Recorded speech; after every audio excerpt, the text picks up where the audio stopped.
المباراة كليا، يعني كنا احنا متوقعين الحذر ولا لا. طبعا فتحت المباراة، اعتقد الفريق العراقي حاول انه يصلح التعادل، جاب التعادل وجاب الفوز.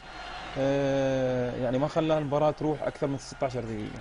لما لم يحافظ المنتخب الكويتي على تقدم أكثر من 8 دقائق؟ بسم الله الرحمن الرحيم. طبعا اخوي وسام يمكن هدف مبكر في الدقيقه في الثانيه العشرين هذا سلاح ذو حدين على اي فريق.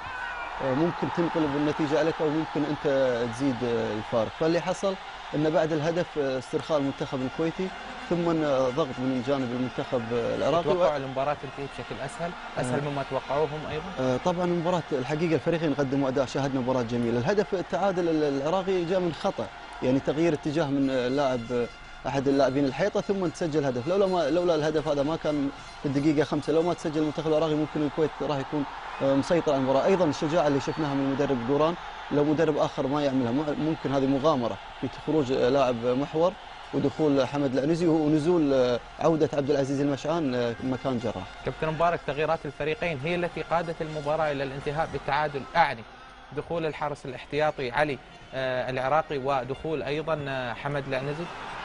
لو نشاهد تغييرات المدربين، اعتقد تغيير مدرب الكويت لحمد العنزي سوى اضافه للفريق. تغيير للحارس المرمى طبعا ممكن الاسباب هو اصابه، اعتقد يمكن الجول ترى من الحارس.